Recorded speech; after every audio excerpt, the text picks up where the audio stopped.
He just landed himself into this kind of mess. Now, it is an avoidable and excusable situation, but no, he didn't excuse himself. Rather, he went and put himself properly into the situation.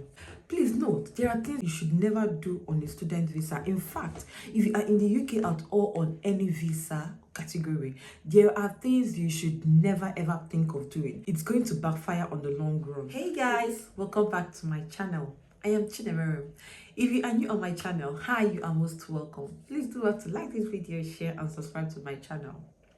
Now, if you are a returning subscriber, you are amazing. Thank you for coming back. So you guys, in today's video, I'm going to be telling you guys something that a Nigerian student did, which is something he shouldn't have even done or something he shouldn't have even thought of doing. Not in the UK. You can do it elsewhere. You can do it maybe in Nigeria, but not in the UK. You don't even need any prophecy before you know that you don't have to do this kind of a thing. So let me give you guys the background gist about this story.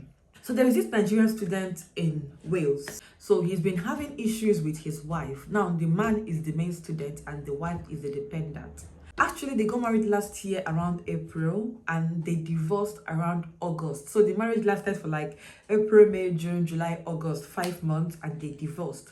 Now, people are speculating that the marriage was not real before. They were thinking, it's all these things people do. You know what people are doing now. So people are of that opinion. Me, I don't know. I wasn't there, so I really can't say if it was real or not. But all I know is that the marriage lasted for 5 months. We don't have any story about their relationship or life before the marriage. Something happened recently, and this guy has landed himself into a hot mess. So he's been suspended for 1 year, and he's been sentenced to 11 months in prison and would work for 250 hours without being paid. So he has to work 250 hours free work, like voluntary work without pay.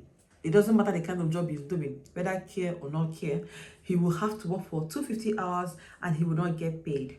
So now what happened recently?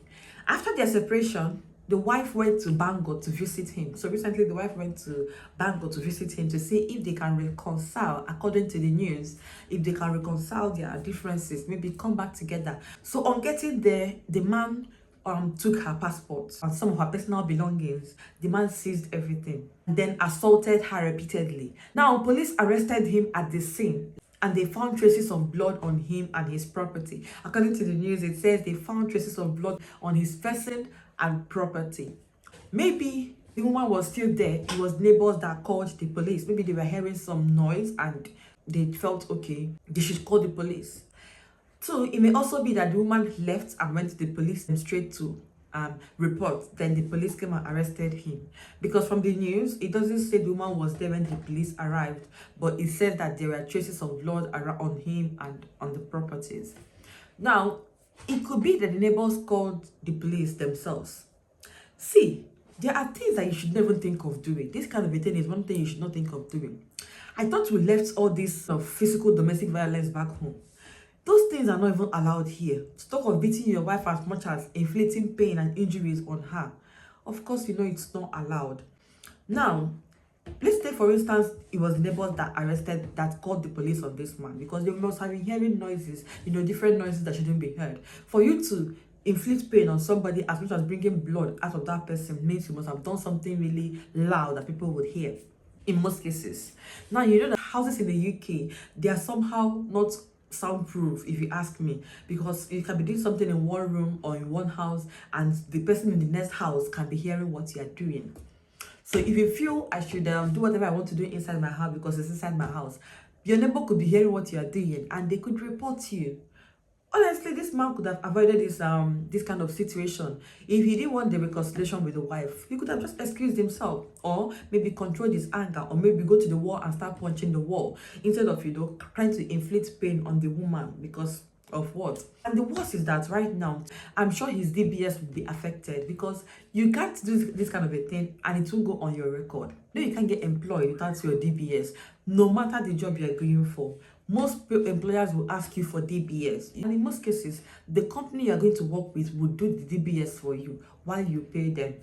So if they go and check your DBS and it comes back that you have battered a woman or you've done something like this to a woman, the company reserve all the rights to say, well, we are no longer continuing with this employment because we don't trust your person and we don't trust your character. Now, some companies may be able to employ you though, but some won't be able to employ you. I know a guy a few years before that such a thing happened. Even about his own, there was no trace of blood on him. Just that the wife reported him to the police, and the police filed a case against him, and that affected his DBS. Those days, he found it difficult to even get a job because sometimes when the DBS comes out, the employer will be like, oh, we are not going to go on with this employment for no reason whatsoever. Someone that came back to him told him that because he's going to be working with vulnerable people, including women and men. So they are scared if he goes there and starts beating the women, he should be taken care of. So you understand, it's not a kind of situation you like to put yourself into. And now imagine as an international student, you move to the UK and you batter your wife this way. Many things will be involved. And if the wife presses more charges, like if it's kind of very severe or very serious, you know, it could land you maybe in jail, or it could land you being rusticated from school. What that means is that you must go back to your country, because if your sponsor, which is your university, says we are no longer interested in this student, or his character is questionable, or stuff like that, the school may decide, well, we no longer want this student. And what that means is that you have to go back to your country. You don't want to come here with your family and then you are going back because you beat your wife. And now it's not only about wives, it's not only about beating wives. Some women are also violent physically. So you can't just go and be battering your husband if you have the power, or if you can batter your husband and you feel you continue with your studies, or you feel you continue to stay in the UK or something like that.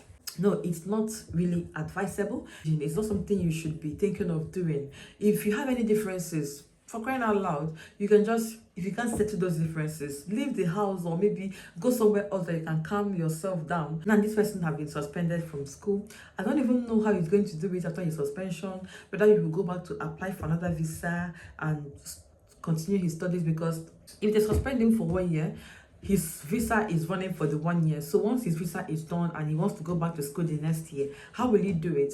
Will he get another visa? Will he go to home office and ask them for visa? Or will he get a new cast to apply for visa? Or what? I don't even know. So it is until he's out of prison, maybe in the next 11 months, we will know his situation. But at the moment, it is so sad to hear that this happens. So please, as an international student, kind of desist from something like this. There are so many things you should never do in this country as an international student, especially if your goal or if your plan is to stay back on the long run. There are so many things you should not involve yourself in. Now, for this guy that did this thing, we don't know about the wife, where she is at the moment, if she's okay. The guy pleaded that his action was out of self-defense, but the judge wouldn't hear anything about self-defense. How are you defending yourself? From what are you defending yourself? As in, make it make sense. So yes, they are not listening to whether he was acting in self-defense or not. Well, I think maybe this 11 months was because maybe he was actually acting in self-defense. Imagine if you're not acting in self-defense, but you are just a woman beater naturally. You may even get more sentence if that's the case.